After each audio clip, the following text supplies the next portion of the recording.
내 바위, 내 구원자이신 야훼여, 내 생각과 내 말이 언제나 당신 마음에 들게 하소서. 성부와 성자와 성령의 이름으로 말씀드립니다. 여러분 안녕하세요. 저를 아시는 분도 계시고 저를 잘 모르시는 분들도 계실 것 같습니다. 저는 주일학교 때부터 청년회까지 수원교회에서 지냈고요. 그리고 그 이후에 결혼하면서 수원교회를 떠났습니다. 오늘의 그 주보에 나와 있는 제 설교 제목은 25년의 신앙의 여정입니다. 제가 수원교회에서 자랐고 성직자와 결혼을 하면서 대한성공회 부천교회에서 지내다가 남편을 따라서 일본에 갔다가 일본에서 성직을 준비하고 성직 안수를 받고 사제 안수를 받고 사제로 시무를 하다가 한국으로 돌아왔습니다. 우여곡절 여러 가지 극적인 일들도 있고 매우 특별한 순간도 있고 또 여러분들과 별 다르지 않은 25년을 지내다가 잘 돌아왔습니다. 사실은 제가 수원교회는 모교회라서 항상 그리워하는 교회였어요. 주일학교 때 너무너무 좋았고요. 사실은 제가 초등학교 3학년 때 이 예배당에 처음 들어왔던 그 순간을 기억합니다. 주일학교 때 예배에는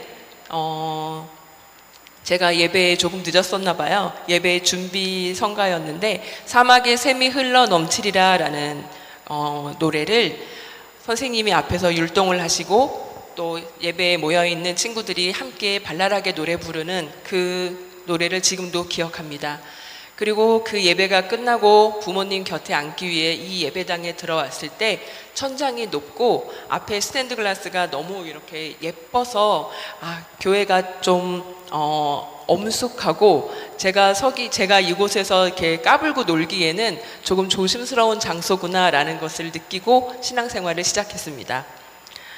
그 이후에는 대학생이 되어서 저는 주일학교 선생님들 덕분에 제 꿈이 주일학교 선생님이었어요. 그래서 주일학교 선생님이 되었습니다. 주일학교 아이들과 함께 성경을 이야기하고 하나님께 기도하고 그렇게 지내면서 저는 성장할 수 있었습니다. 그렇게 수원교회에서 즐겁게 신앙생활을 하던 저는 시집을 갔습니다. 그때 저희 친구들하고 하는 이야기가 수원교회에서 전도를 하려면 능력 있는 청년들이 연애를 해서 각자의 배우자를 데리고 오는 사람이 능력자다라고 이야기를 했었거든요. 그런데 저는 능력이 없어서 남편을 따라 교회를 떠났습니다. 그 당시에 저는 성직자와 결혼을 하면 당연스럽게 사모가 되는 것인데 사모가 어떤 역할을 하는 것인지 또 사모가 무엇인지 너무 모를 때였어요. 제 나이가 대학교를 졸업하고 그 다음 해였기 때문에 정말 24살 제 인생에서는 가장 예쁘진 않았지만 남들이 말할 때 가장 예쁜 나이라고 말하는 그 나이였습니다. 부천교회에 가서 제일 처음에 그 성가대를 들어갔어요. 그리고 교회에서 제일 잘 지내고 있었는데 그 당시에 그 신자분이 저에게 하시는 말씀이 하나 있었습니다. 사모님은 사모님답지가 않아요. 그렇게 말씀하셨어요. 저는 그 당시에 그 말이 무슨 말인지 알지만 모르는 척하고 지나갔습니다. 보통 성직자나 사모님들은 매우 교회에 적합한 매우 침착하고 안정되고 평화스러운 분들이 많은데 저는 발랄하고 되게 밝은 성격으로 맨날 웃고 지냈거든요. 그러던 제가 남편을 따라서 일본을 가게 되었습니다. 저는 지금 현재 일본 성공회 중부교구 사제입니다. 중부교구를 잘 모르실 텐데 사실은 제가 지도와 사진으로 설명을 조금 드릴까도 생각을 했는데 그러기엔 조금 이렇게 여러 가지 준비할 것들이 많아서 생략하고요. 나중에 자세히 설명을 드릴게요. 22년 전에 일본으로 갔는데 그 당시에 제 남편이 중부교구로 가겠다고 했을 때는 저는 중부교구가 어디 있는지 몰랐습니다. 중부라고 하면 대한민국 중부해서 충청도를 연상하니까 그냥 일본의 허리춤 어디라고 생각을 하고 떠났습니다. 일본에서의 생활은 일본어도 배워야 하고 또 대중교통이 비싸서 자전거를 열심히 배웠어요. 그리고 시장에 가서 음식을 사고 음식을 하고 새로운 연습을, 사는 연습을 많이 했습니다. 그 당시에 제가 다녔던 교회는 나고야에 있는 성 마르코 교회였는데 한 목사님이, 한 신부님이, 저희 일본 교회에서는 목사님이라고 많이 불러요.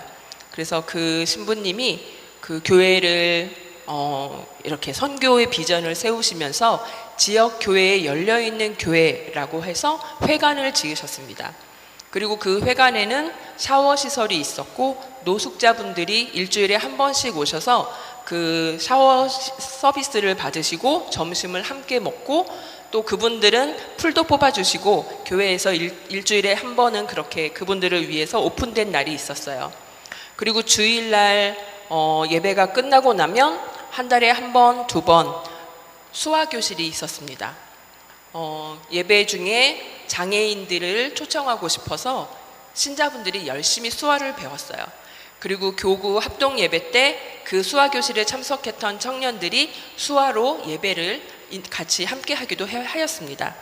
저도 그 속에 포함되어서 한국의 교회에서도 열심히 지냈지만 또 일본 교회에서 새로운 경험들을 많이 하게 되었어요.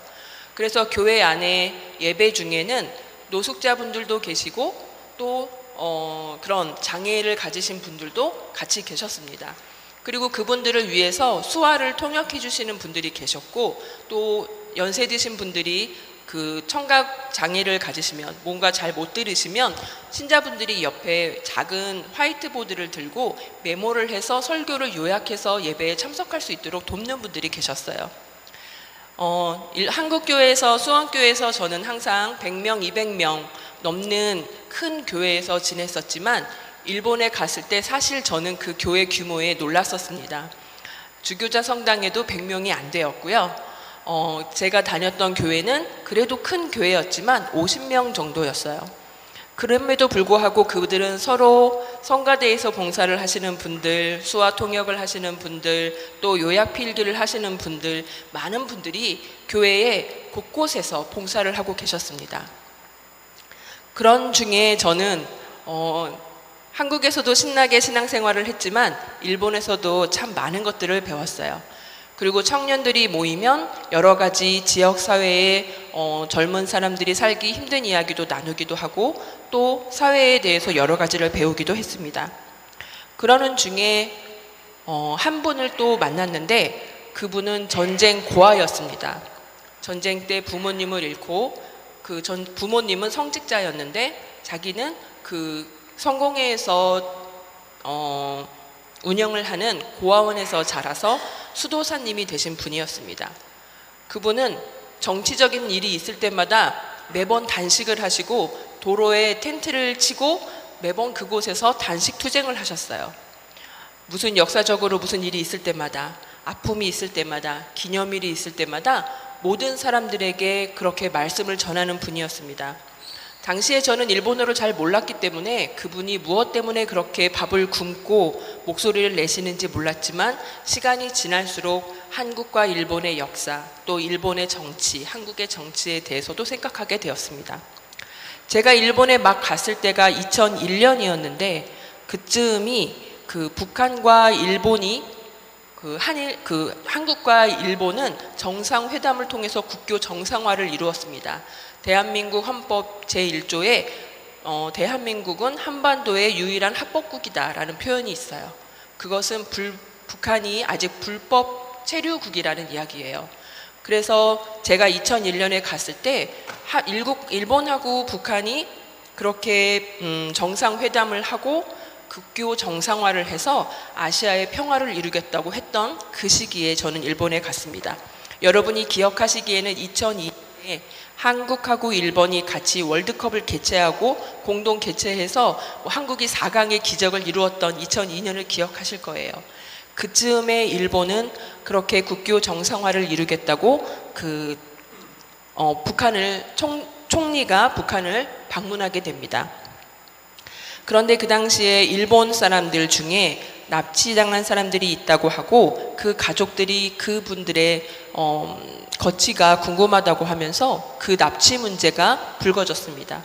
결국에 납치자들 중에 5명이 일본으로 돌아오게 되었고 다시 북한으로 돌아가야 하는데 돌아가지 않고 일본에 지금도 체류하고 계시죠. 그것 때문에 북한은 나라가 납치를 강행하는 나라라는 그런 이유로 지금도 국교 정상화가 되지 않고 있습니다. 그 이후로 계속 겪고 있는 일본과 북한의 정치적인 위기는 한국하고도 밀접한 관계가 있습니다. 그리고 그런 것들을 저는 일본어를 잘 모르는데 밤새 토론을 하는 그런 뉴스를 보고 제가 모르는 것들이 많다는 것을 알게 되었어요. 그런 많은 것들은 한일 간의 교회의 역사 안에서도 또 청년들의 만남 안에서도 또 평화를 이루어가는 시민단체들의 사람들과의 만남에서도 많은 것들을 배울 수 있었습니다. 그리고 대한민국의 대한성공회에 토픽이라는 단체가 생겼죠. 저는 일본에 살면서 그 멀리서 토픽이라는 그 단체의 활동을 응원했습니다. 그리고 또 제가 지내고 있었던 니가타는 그 북한에서 만경보호라는 그 배가 다녔어요. 그 만경보호에는 그 일본에서 전쟁이 끝나고 제일 조선인들이 북한으로 돌아가는 귀환 운동이 열렸던 곳입니다. 그래서 조선 학교도 세워졌고 거기에 원래는 그렇게 그 제일 한국인 분들이 많이 살지는 않았지만 유일하게 항구를 열어서 북한으로 돌아가는 귀환길이 열렸던 곳이었기 때문에 제일 한국인들도 많이 살고 있었어요. 그리고 또 교회를 찾아오는 젊은 사람들도 만나게 됩니다. 그곳에서는 10년 동안 은둔 생활을 하고 학교를 가지 않았던 젊은 여자아이를 어머니가 데리고 교회를 찾아왔어요. 교회가 그 의과대학교 바로 앞에 있어서 정신과 치료를 받다가 이제 사회에 복귀를 해야 하는데 희망을 걸고 교회의 문을 두드렸습니다. 그곳에서 저는 그 여자 청년과 이야기를 하는데 사실 일본어도 어렵지만 사람의 마음을 읽는다는 것을 사람의 마음이 열리고 서로의 언어를 이해한다는 게 얼마나 어려운지 그 친구를 통해서 배운 것 같아요. 저는 그 당시에 성직 지망을 하겠다고 준비를 하면서 상담학 공부도 하고 싶고 여러 가지 공부도 하고 싶었는데 그 여자 청년을 만날 때마다 마음이 되게 답답한 거예요. 일본어를 몰라서 답답하고 사람 마음을 얻기가 이렇게 어려운가 하고 답답했습니다. 10년 동안 학교를 가지 않고 지냈던 이 아이는 그 일본 소설 중에 인간 실격이라는 소설이 있어요. 거기에 보면 부잣집 도련님으로 자라서 무언가 아버지가 선물을 줄까 해도 시큰둥한 그 주인공의 심정이 자신의 심정과 같다고 이야기를 했습니다. 그 청년과 같이 지내면서도 마음을 얻지 못하고 저는 신학교에 들어가서 공부를 하게 되었어요. 한국에서 지냈던 발랄한 시절, 또 일본에 가서 조금씩 철이 들면서 보였던 정치 문제와 또 젊은이들이 겪고 있는 여러 가지 어려움들이 제가 신학 공부를 하는데 기반이 되었습니다. 장애를 가지고 있는 아이들의 시설에서 한 달 동안 실습을 하기도 하였고 또 여성센터에서 실습을 하기도 했습니다. 외국에서 온 여성들도 있었고 또 미혼모도 있었습니다. 결혼을 하지 않았는데 아이가 생겨서 그 아이를 기르겠다고 마음을 먹은 미혼모들을 도와주는 센터였어요. 그리고 가정 내 폭력으로 가족이라는 울타리에서 지낼 수 없는 여성들도 만났습니다. 그분들의 사연을 들으면 들을수록 제가 지내고 교회에서 정말 신나게 지냈던 그런 젊은 날들이 얼마나 축복받은 것인지 특별한 것인지를 더 알게 되었어요. 그 신학교에서 그렇게 공부를 하면서 지내던 시절에도 고민은 무척 많았지만 신학 공부도 하고 모르는 그리스어도 배워야 하고 성경도 일본어로 읽으면서 저는 많은 것들을 공부를 했습니다. 하지만 제가 만나는 사람들과 저 사이에 그 간극이 너무 크다는 것이 저는 늘 숙제였어요. 그들이 교회가 존재하는 이유가 무엇인가? 나는 왜 성직자가 되려고 하는가? 나는 성직자가 되어서 어떻게 살 것인가? 그 고민을 할 때에 여러분과 저가 이렇게 예배를 함께 하는데 이 안에 있는 평화가 이 세상에 존재하지 않는다는 것을 점점 알아가는 시간이었습니다. 졸업을 하고 그 졸업 논문은 그 매맞는 여성들에게 교회는 무엇을 말할 수 있는가라는 제목으로 썼어요. 폭력 안에 사는 사람들에게 평화를 전하는 것이 교회의 사명이라고 생각했기 때문입니다. 그렇게 신학교를 졸업하고 저는 첫 교회 발령지가 마츠모토라는 곳이었어요. 마츠모토 성 바로 옆에 있는 교회고 마츠모토 시청이 있고 아주 좋은 위치에 있는 교회였습니다. 그 유치원도 있어서 100년의 역사가 있는 유치원이었고 저는 큰 교회에 그 교회 안에 100년이 된 여자 기숙사가 있었어요. 근데 그 여자 기숙사가 사택이었어요. 사택을 저의 전임 신부님께서 유치원을 크게 확장하시겠다고 사택이 있었는데 사택을 허물고 그 여자 기숙사를 사택으로 쓴 거예요. 저는 그곳에 가니까 방이 7개 대궐에서 사는 거죠. 그 당시에 저희 부모님이 일본에 오셨습니다. 제가 사는 사택을 보고 기겁을 하셔서 청소를 시작하셨죠. 아버지는 풀을 뽑으시고 어머니는 청소를 하셨습니다. 저는 그 첫 교회에서 목회를 시작할 때 무언가 어깨에 큰 짐이 지워진 듯한 무거움도 있었고 책임감도 느꼈습니다. 하지만 젊은 성직자가 아직 전도사인데 와서 열심히 지내고 있다는 입소문으로 노숙자분들도 찾아오시고 저는 식사를 대접하기도 하고요. 또 신자분들이 자신의 젊은 친구들을 데리고 와서 그 젊은 분들의 이야기를 듣게도 됩니다. 복지사로 일하고 있는 사람도 만나고 복지사로 일하는 사람이 자기가 케어하고 있는 젊은 친구를 데려오기도 하고 또 그렇게 되다 보니까 평일에도 젊은이들이 교회에 있게 되었어요. 그래서 저는 그 당시에 부제가 되겠다고 시험 공부를 하고 있는 중이어서 항상 교회에 이렇게 책을 펴놓고 공부를 하고 있었는데 누구는 밥 달라고 오고 누구는 놀자고 오고 뭐 그런 식으로 사람들이 모이게 되었습니다. 자연스럽게 한글 교실을 하게 되고 한국 요리를 해서 같이 나눠 먹기도 했습니다. 교회에서 그렇게 지내다 보니까 제일 어린 친구는 초등학교 2학년이었어요. 초등학교 그 유치원이 있는 선생님의 아들이 학교가 끝나면 엄마하고 같이 약속을 하고 저하고 노는 거예요. 그래서 그 아이는 옆에서 책을 읽고 숙제를 하고 저는 부제고시에 시험 준비를 하였습니다. 그렇게 지내는 중에도 저는 여러 가지가 재미있었는데 한국인이라는 이유로 한일 캠프나 이렇게 청년들 모임에도 가게 되고요. 또 그 당시에 한일 간의 대한성공회의 중북교구와 서울교구가 여러 가지 자매결연이 있었기 때문에 그런 관계 속에서 저는 통역을 하거나 여러 가지 자료들을 읽으면서 또 평화에 대해서 또 교회 간의 여러 가지 역사에 대해서도 배우게 됩니다. 그러면서 일본 성공회에 정의와 평화위원회가 있어요. 거기에 그 여성들의 여러 가지 문제들을 다루는 젠더 프로젝트가 있습니다. 그 젠더 프로젝트에 들어갔어요. 지금 현재는 그 성희롱 방지라든지 또 세이프 처치 가이드라인 같은 전 세계에서 그 과제를 정해서 함께 협력을 하고 있는데 그런 일들을 하게 되었습니다. 각 교회에서 지내면서 어려움들이 있는데 그런 이야기들을 나누고 지혜를 얻기도 하고 또 여성 그룹이 대한성공회도 여성 성직자에 대해서는 여러 가지 역사가 있지만 여성이 사제 안수를 받고 20년이 지났죠. 일본은 1997년 총회 때 여성이 사제가 될 수 있는 법안이 통과되면서 여성 성직자가 인정이 되었습니다. 그런데 일본은 11개 교구가 있어요. 그 중에 공식적으로 여성 사제에 대해서 반대를 하는 교구도 있습니다. 대한성공회는 3개의 교구가 있어서 3개 교구가 다 여성 사제들이 지금 현재는 교회에서 일을 하고 있는데 여성 사제에 대해서도 익숙하지 않은 분들이 많으실 거예요.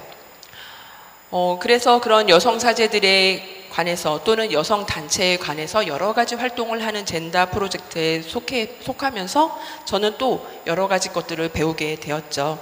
그리고 교회에서 할 수 있는 일들은 무엇이 있을지 또 고민도 많았습니다. 당시에 제가 이렇게 설교를 하면 제가 매맞는 여성들을 위한 교회 메시지를 고민하고 있습니다. 얘기를 하면 이혼을 한 분들이 와서 상담을 하세요. 신부님, 사실은 제가 이혼을 했는데 교회에서는 그냥 조용히 지냅니다. 하지만 제가 사실은 가정이라는 울타리에서 벗어나서 매우 힘들어요. 그런 이야기를 하시는 분들도 계시고, 또 일본에서도 그 성적 소수자에 대한 일들이 많아요. 그러면 성적 소수자에 대해서 이야기를 합니다. 그러면 또 조용히 계시는 분들 중에 제가 이렇게 혼자 있을 때 커밍아웃을 하시는 분들도 계십니다. 그리고 중북교구는 공식적으로 교구에서 성적 소수자와 함께 드리는 성찬식을 하고 있는 10년 이상 그 예배를 드리고 있는 교구이기도 합니다.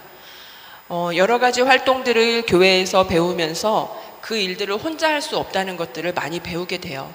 제가 관심이 있는 여성 문제나 아이들의 문제나 또 폭력에 관한 문제, 평화에 관한 문제, 정치, 젊은이들, 여러 가지 것들, 그리고 교회에 계시는 연세 많으신 분들, 그분들과 함께 무슨 일을 하고자 했을 때 저 혼자 할 수 있는 일은 거의 없었습니다.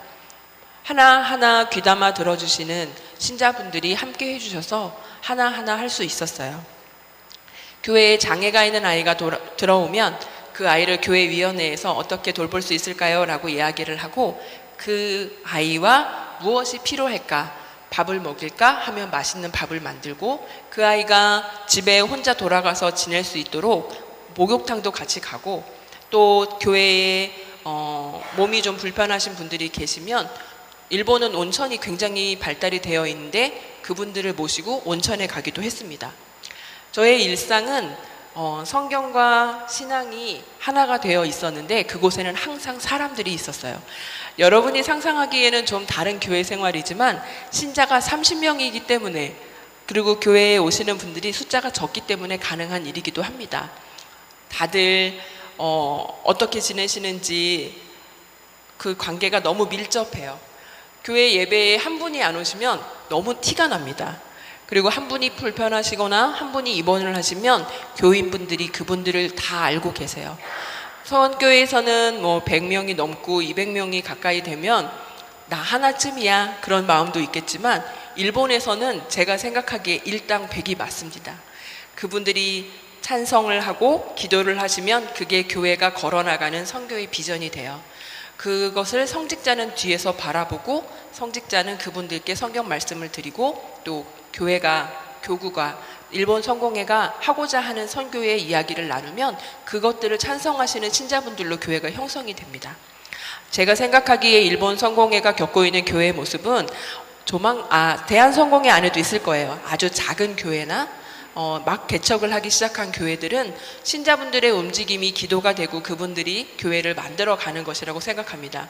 수원교회는 그런 의미에서 역사가 있고 저력이 있어서 신자분들이 지금까지 살아오셨던 그런 힘들이 있죠. 그래서 지금까지 걸어왔던 그런 것들이 지역 교회에도 교회가 있는 지역에도 알려지고 또 수원교회가 지금까지 기도했던 것들이 많은 사람들을 살리는 힘이 되었다고 생각합니다. 그렇게 작은 교회에서 지내던 저는 인사권이 일본 성공회도 주교님께 있습니다. 주교님이 호스피스 병동에서 일해보지 않겠니? 라고 하셔서 저는 호스피스 병동이 있는 병원의 목사로 가게 되었습니다. 그곳에서 만나는 분들은 사귐이 오래 가지 않아요. 길면 1년, 짧으면 정말 일주일, 2주일입니다.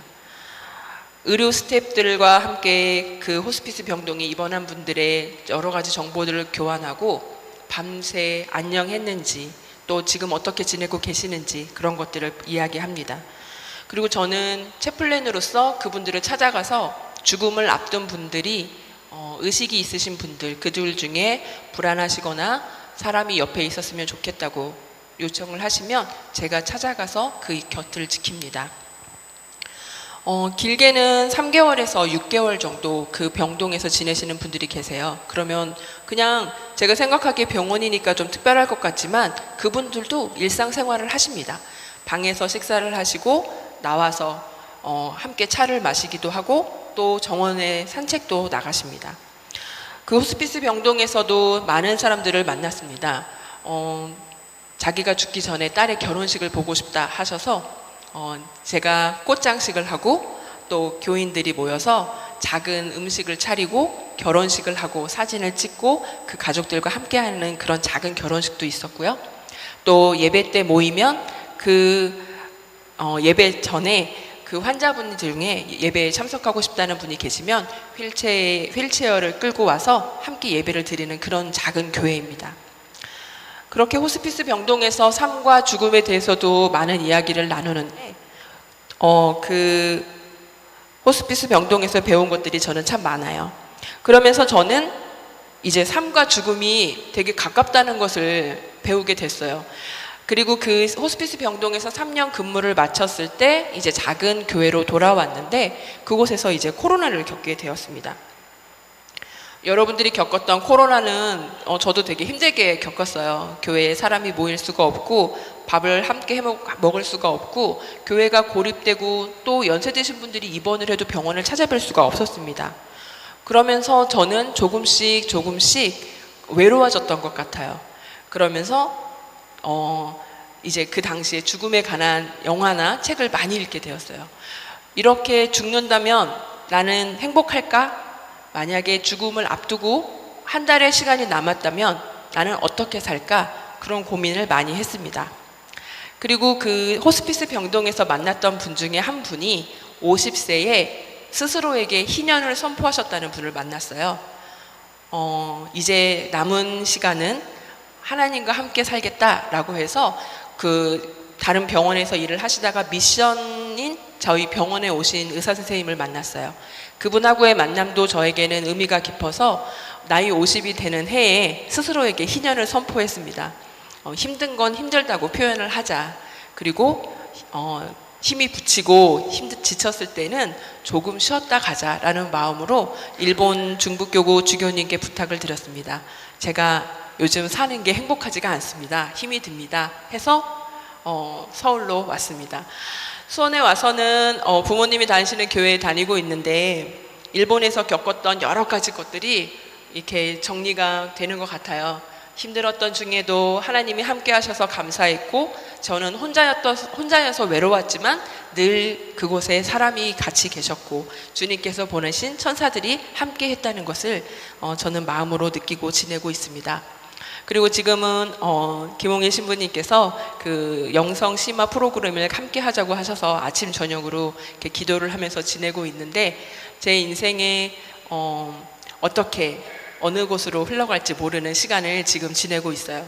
어떻게 생각하면 불안한 시간이지만 어떻게 생각하면 그 어떤 길을 가든지 저에게는 열린 길이 제 앞에 있는 것만 같아서 좀 기대하는 마음으로 지내고 있습니다.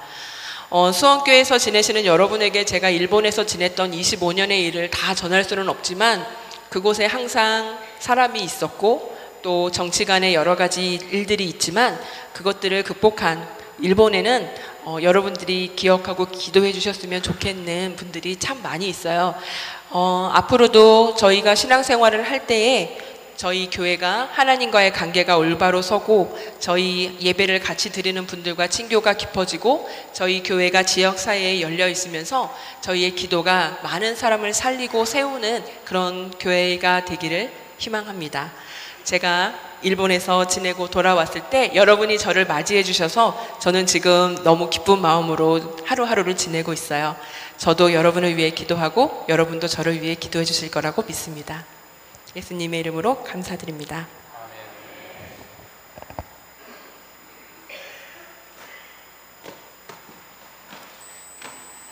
네, 감사합니다. 우리 수원교회 출신 여성 사제가 25년 동안 일본에서의 사역을 보고하는 설교였습니다. 감사드립니다. 우리 니케아 신경으로 우리들의 믿음을